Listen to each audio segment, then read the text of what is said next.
Welcome back to Lenz Comic Corner Classic / Non Classics. This is episode number 2369 and episode number 2263. I'm first starting off with the last I have on here, the last Iron Man Epic Collection. There's technically one more that had been released, but it's not on here. Nope, not here. If you're going to ask me where it is, I have honestly no idea where the heck it is. I really don't. Yeah, it's called War Games, but that's like the only other Epic Collection left to go. But I won't be discussing those issues with the next time I talk about Iron Man. That'll be 2 times after this one, because the next time, basically with this one, I'm basically done reviewing graphic novels because there is a War Games trade, obviously, but mostly put from at this point, I'm basically doing individual issues. Mostly put. Now, we're discussing basically Iron Man Epic Collection. I believe this is volume number 11. This is Duel of Iron, which, sadly enough, this is also the finale for Luke McDonald's run on Iron Man. Yep, with this book here, he is officially all done. This contains the remainder of his run. Denny O'Neil himself will continue on even after this for another 13 issues where he would lead the book.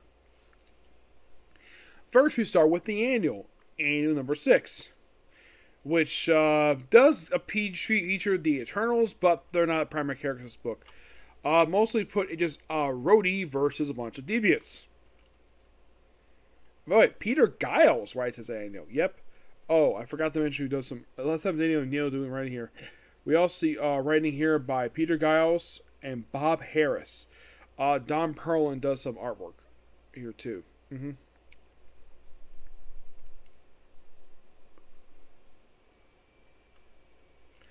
And by the way, the Iron Man this annual, it's Rhodey. Yep, it is Rhodey. The 7th annual, which is printed here too, the 7th annual is mostly put basically Eric Johnson's debut as Goliath. And of course, it's a guest star appearance here by the West Coast. And this is the one that by Bob Harris, and Luke McDonald does the artwork for this one. But that's most what the book is. It's basically just team up with that, and basically just Rhodey. Tony Stark is not Iron Man in this issue. Nope, he is not. But what about the main issues, you might ask?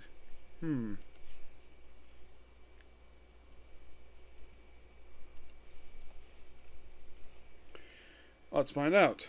178 is part of the Editor's Month. Yes, seriously, that's what they call this thing. Yeah, just an alternate reality thing of like characters who appear in. It's just a weird issue. Then we have Rhodey take on Radioactive Man in issue number 179. Now, Obadiah Stane is in pretty much all these issues, pretty much as a recurring villain. Yes, he is. Most of his appearances mostly put, at this point, usually like small cameos. It just acknowledges the fact he's there. That's exactly what he's here for at this point in time. Though he does take a short absence after 179. He's there for 179. And he's absent for like 10 issues. He comes back for 189 and he's there until like the finale. Stane International makes cameo appearances. The Eternals make guest appearances in this issue as well, but they don't do much anything. And you have Rhodey taking on the Mandarin as Iron Man for about 2 or 3 issues. Yep. And then we have a character named Greta Anders, who was probably a friend of Tony's. She sadly gets killed off in this issue. Like, wow, that was a short time. Yeah, like debuts 178, gets killed off 182. Yeah, I thought that was kind of weird. It's mostly basically it's a whole story about Tony getting sober. Yeah, that's most of it, exactly what it is. That's most of what 182 is. And 183 is dealing with the Return of the Zodiac. Mostly put, it's take on Taurus. Yeah, this is actually before his death. Yeah, and one of his very rare appearances outside of the pages of Avengers. Yeah, he appears here for 2 issues. He previously appeared in the issue of Ghost Rider. Yep. And after 2 appearances, he appears next in the pages of, I think it was Captain America.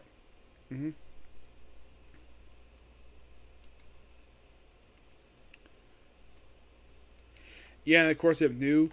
And basically kind of in a way you have Tony Stark moving out to West Coast full time. That's kind of what the book takes place in this point forward for a little while. And take on Aquarius in issue 186, 185. And then take on a guy called Vibro. Yeah. This is a guy who appears here in this set of issues. And here's the strange thing. After 186, 187, he appears 2 more times. It pops up in issue of Captain America, Avengers West Coast. 1 issue of Iron Man. Then he appeared in issues of Wolverine. He appeared sporadically. His most recent appearance actually was an issue of Moon Knight. Yes, Moon Knight. So let's find Vibro for a couple issues. Rhodey ends up taking on the Brothers Grimm. Yep, the Brothers Grimm. You can wait a group of 2 Spider-Man. Well, this technically is they made their first appearance in 187, but they've also got Spider-Woman as well, which is interesting. Though I'm getting to their debut, but after this appearance, they appear in Captain America 330. Yeah, it's interesting that the brothers are going to make the first appearance in this issue, and then they fight him, and then we have a guy called Terminate, who appears also in the next issue as well. Obadiah is saying this is basically the start of February at the end of his time in the book. And of course, guest star Witch and Scarlet Witch. And Termite, well, he's here for like... He appears like 3 times. Yeah, he appears for these 2 issues and he pops up again in Iron Man Volume 3, number 75. Yeah. Yeah, apparently John Jackson basically dug this guy up after so long. Like, here's the thing.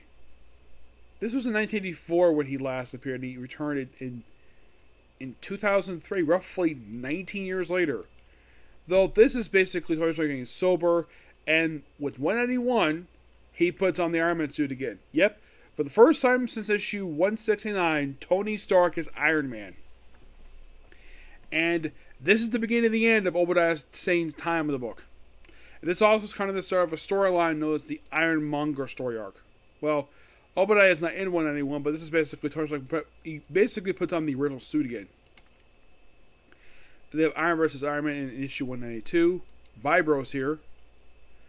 And then we have to deal with Dr. Demachelis. Yeah, he was a character who appeared in the pages of Godzilla. Yeah, character first page of Godzilla appears here for 183 and 196. Also, this week came by Godzilla himself. No, I'm not kidding about that. It's Godzilla's first appearance at the end of his own freaking book. And afterwards, he appears in the very next issue. I'm like, why the heck would Godzilla appear in this book for? They have a character, Alice Nugent, who becomes the new Dr. Spectrum. Yeah, and she appears at the start of this little set of issues. She's here for this issue, and she's not appearing again to issue Volume 3 of Avengers 19 in 1999. So the next appearance is for 15 years. There's also a guy called the Enforcer. He gets killed off in this issue. Yep. I think this is also the start of the Scourge of the Underworld stuff. Yep. Yeah, first appearance of Scourge. And, let's see. 195 is sadly put the last time that Luke McDonald would do artwork for this book. Yeah, and also, basically, we got Shaman appearing here as well for the pages of Alpha Flight. Yeah, he just here because he was hired by Obadiah Stane to do something. And sadly put that by the end of Luke McDonald's time in the book. I love this guy's artwork. He did an excellent job. Oh, and by the way, this Epic Collection, I'm going to give it a 10 out of 10 because it's that damn good. Now, moving on to basically talking about issues 196 to 200.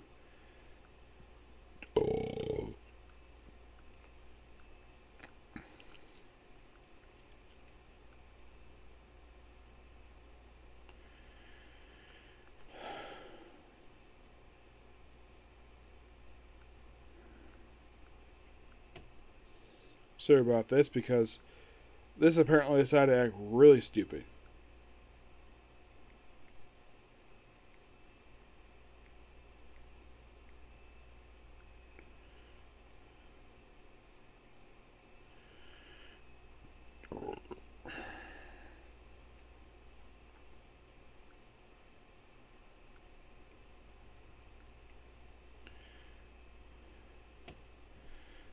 Yeah, then we have a guy who claims he's Iron Man 196. Now, we have Rich Buckler, who takes over as the artist for 196.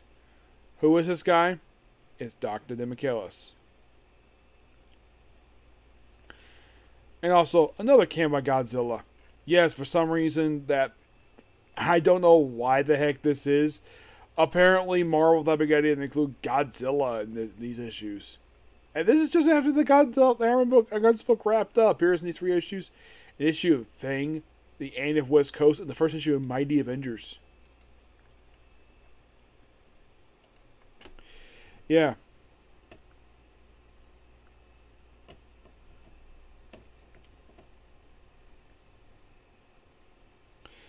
Yeah, and I've read that apparently Obadiah Stane was basically Iron Man's Lex Luthor. Luthor. Yeah, and this guy claims he's Iron Man, but not really. Actually just trying to put on a suit. I think this was the issue that had... there was one issue I saw in here that was the debut of a brand new suit for Iron Man.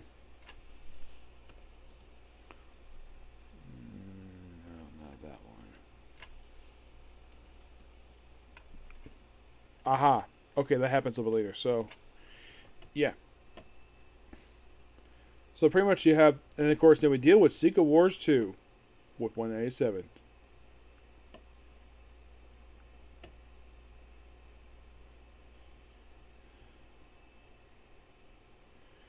Yep. Yeah, Secret Wars 2 happens in issue 197. It's like a guy called Thunder Sword. It's a bit of an odd issue. And also starts something really weird where Bethany Cave gets taken captive by Obadiah Stane. And she's treated like a slave by him for some reason. I don't know why, but it's weird.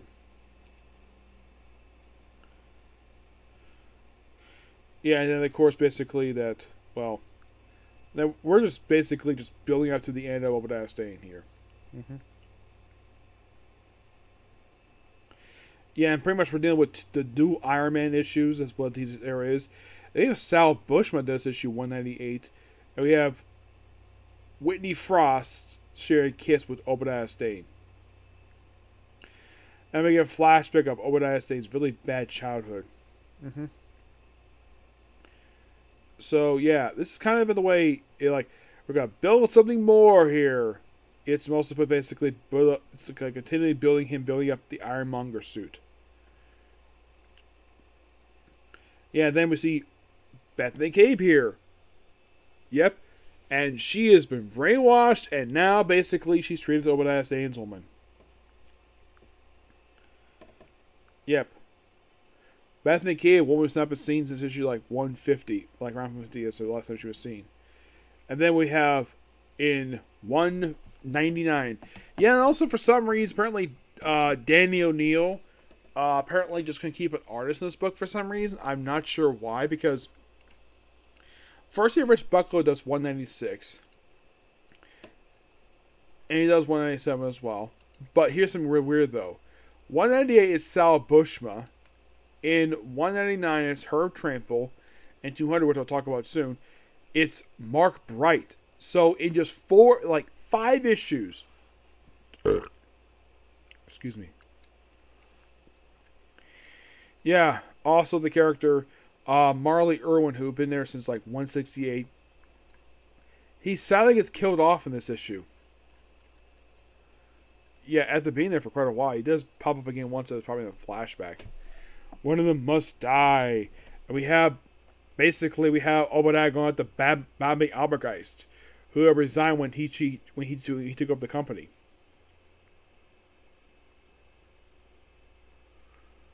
Actually, it's not brainwashed. It's basically him, her being possessed by Madame Mask for a reason. I'm yeah, Whitney Frost basically is a very beautiful woman, but she's got a scar across her face that was one point healed, and then it was undone in later book. Yeah, it was really weird. Who healed the scar? That was the Hood. He did it in 2010 as part of the second. I think it was the opening story arc. I think it was either the first or second story arc of Bendis' relaunch of Avengers in 2010.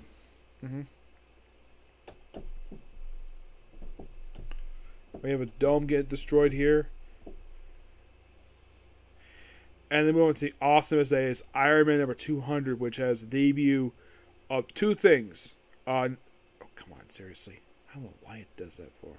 Come on, come on, come on, come on, come on. Stop. Oh my god, seriously. Okay.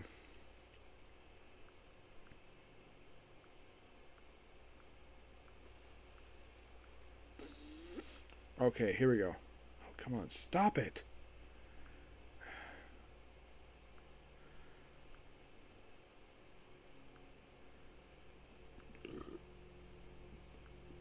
Alright, here we go. Finally, can we do this properly, please? Thank you. Okay, so, with this issue in particular, we have two debuts plus a death. This is Iron Man number 200. Yeah, it's interesting Denny O'Neil does 200, which I don't think, no, he didn't do it for Batman. No, he didn't do the Batman. So, this issue has debut of the Silver Centaurian armor, which Iron Man would use for the next several years, part of the Avengers West Coast stuff. Debut of, well, the one-shot debut of the Ironmonger suit, which also made appearance in the Iron Man movie. Yep, and this is the end of the Obadiah Stane saga. That's literally what this issue is. It's a build-up. Like, this has been building up this issue, like, since he first showed up in the book. This is the end of, like, a 3 or 4 year saga in Iron Man. So yeah, Tony Stark gets sober, and basically he wants one of the suit again. So, yeah, Obadiah's basically just not being too, doesn't like to be touched at the moment because she got injured. So Iron Man goes to, you have Tony going to the Avengers compound, well, their mansion, which was explained in issue 100. That was a mansion they actually purchased from a retired actress who was later named Honored Avenger, basically for dying. So what he does, he goes to a lab. Apparently, he spends time making a brand new suit, and here it is, the Silver Centaurian armor. Which, love this suit. I think it's quite amazing. It's like, Tony? Yeah. So I think at this point maybe they realized though that Tony's actually Iron Man. Maybe, I'm not sure. So. And here it is, the Ironmonger suit making his debut. So, I'm going to put this damn thing on. And apparently the Silver Centaurian suit could apparently go invisible. Yeah, invisible.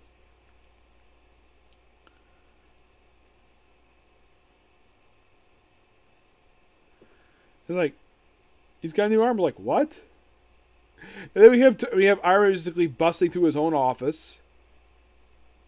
Regard. Obadiah Stane is here. Do you have an appointment, sir? Good question, lady. I think the answer is yes. I've had an appointment with Obadiah Stane for a long time. I'll tell him. You do that. And miss, you should get so flustered.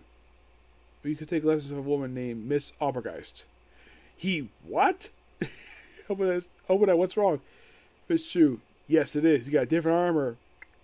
Same guy inside, but different suit. So yeah, then we have a battlecopter. Yes, a battlecopter take on Iron Man. We summon 3 random knights. Probably his chessmen before. Takes really, then we have Obadiah put on the suit, and bam, here he is. In the suit. Ready for action. Mr. Stane is in armor. I never knew he wanted to wear it. He has been all test. Well, at least got praise the fact he built the armor and tested it. Stane is always at any cost. So then we have the big battle between Iron Man and Ironmonger. And they fight. About all over the place. They knock down the gate for St. Louis. Yeah, they bow all over the place. Doing a lot of damage. Oh, look, it's... I found this hostage. Apparently Happy Hogan.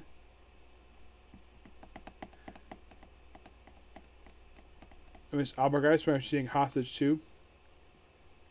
Of course, he brags and he loses, and of course, he frees them all. No problem. Then he goes, never better with Ironmonger, was taking a baby hostage. Yes, a baby. So Iron Man saves the baby. Of course, knocks back like an Alliance Day. Not quite, Tony. Oh, you need not worry. I will continue to fight with you. I would concede your superiority at the game. Do you not mind using your first name, do you? But have one truly? I think not, for I have always believed that the essential part of winning is to enjoy your opponent's humiliation this long. That is the real reward of the game. Of that I can deprive you. This is what Father deprived everyone of when he saw his world last realize a good one. If you could have one, you could do another. What are you talking about? This, Tony. And he points his repulsor ray at his head and blows his own head off. And he dies. And then you have to go like, what happened? Somebody lost. Yep. And that's the end of the Obadiah Stane era. Wow. That was really good. Oh, by the way, I give 196 200 a 10 out of 10 guesses. That damn good. Alright, next up we have is Marvel Masterworks Captain America Volume 12, which collects issues of Captain America 215, 230, along with Incredible Hulk 232. Now, here are your writer for these issues, and this is the era where apparently like, oh, we had, because here's the thing, Kirby has left the book, so excuse me, until Mark Greenwald took over with 313, I think it is. This is the era of the rotating door of writers, lasting for over 100, for about almost 100 issues. You have writers stay for a small handful of issues and they just leave. Some people stay for a single issue or two and they leave. Like, here are your writers. And here's the thing. This is 16 issues of Captain America. 16. Along with one issue of Iron Man and Incredible Hulk. We have Don Gilt, who does issues 217 and 221. The late Steve Gerber, 221, 223, and 225. Roger McKenzie, 226, 230. Roy Thomas, 215, 217. Scott Idman, 220, 221. Oh, he co-does it with Steve Gerber. 221, and also the third writer for this one. David Anthony Crump. Peter B. Giles does 224. 230, and the Incredible Hulk is done by Roger Stern, and Dave Michelini does also 232 as well. And lots of artists. Your main artist for these issues is Sal Bushman. He does 228, 218, 223, 225, 230 Incredible Hulk issue. 215 is done by George Acosta. 216, David Cockrum. 217, John Bushma. 220, Bob Belushi, Balansky. 221 is Steve Laha and Mike Zeck does 224. Wow. And the book covers the time period of November 1977 includes in February 1979. So yes, what's for next book? I'll be out the 70s. Yep. Oh, by the way, 215 and 222, this is the end of the era when it was known as Captain America and the Falcon. Yeah, because the rest of the book is just Captain America. Because it's all the partnership. Yeah. Mostly put in these issues, we kind of got like a recap of basically Cap's origin story in 215.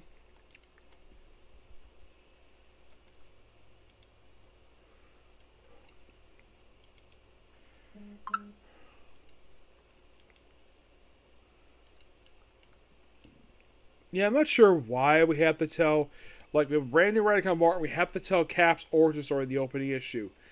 I do not know why, but that's mostly exactly what this is here, just recapping his origin story.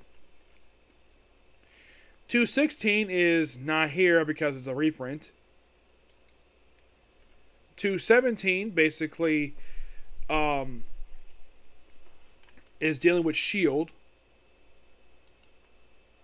First appearance of the Super Agents, who appear from this issue to 230. Of course, we have the Fight Agents of S.H.I.E.L.D. for 217. And then 218, we have the debut of, well, the guy who became Quasar, who's known this boy as Marvel Man, who later changed his name in a later issue.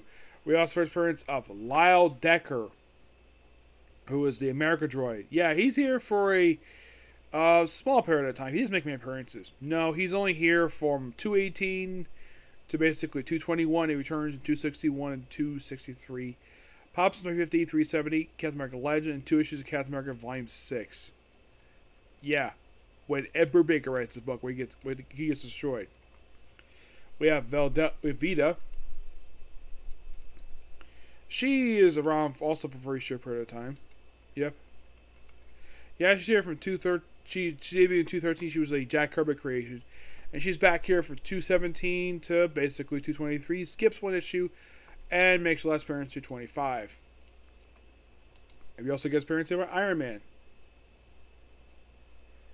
Yeah, this is the America Droid issues. Basically, we concluded with like 220 something. Yep.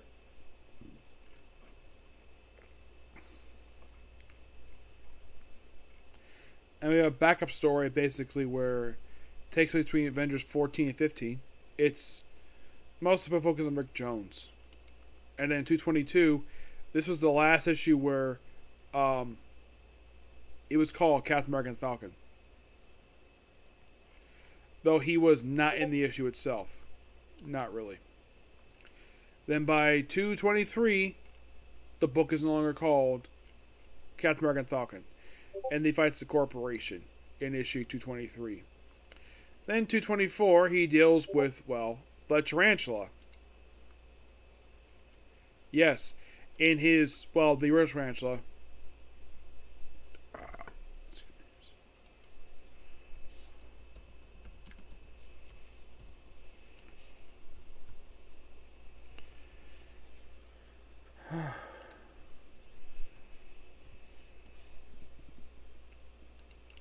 Yeah, he fights Tarantula for a couple appearances. Yeah, and this is, of course, the original Tarantula.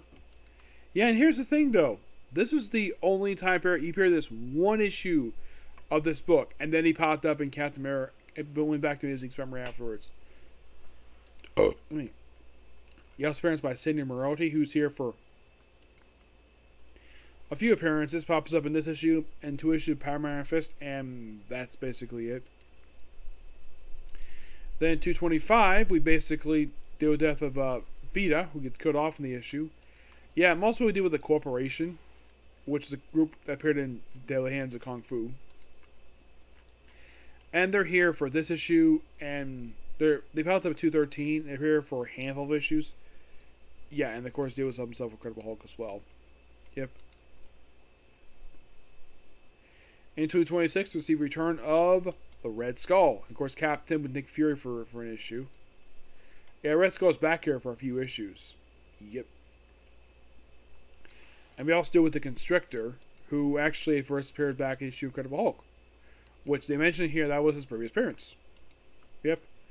And then 229, where they have Blue Streak and Texas Wizards leave the S.H.I.E.L.D. super agents. 230. Of course, Cap has to deal with the Hulk. Yeah, and then it continues in issue 232. Yeah.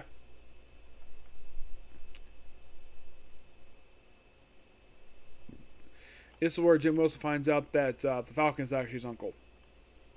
Yeah. And that's pretty much it here. It's a really good... It's an okay set of issues. It's not terrible. It's just that I do have to ask, why the heck we have to go through like 5 or 6 different writers in these issues? It makes no freaking sense at all. Yep. I'm giving this book roughly a 9 out of 10. Now, the next book will be the last one discussed, because within the very next book, I believe I'll be out of the 200s when it comes to Captain America. I'll be out of the 80s per se, but I'll be out of the 200s. Yeah, because I reviewed pretty much basically the Epic collections that come afterwards. And basically I'll have about just a handful more trades left to go. Basically it's 1, 2, 3, about 4 more Epic collections left. I'll be reading some stuff in those in the future. Yep. So yeah, so that's it, particular review. Next up is going to be another comic corner, and then manga reading time. I'll review 2 manga, the Blue Exorcist and My Hero, along with one more comic corner. Okay, next video. Bye.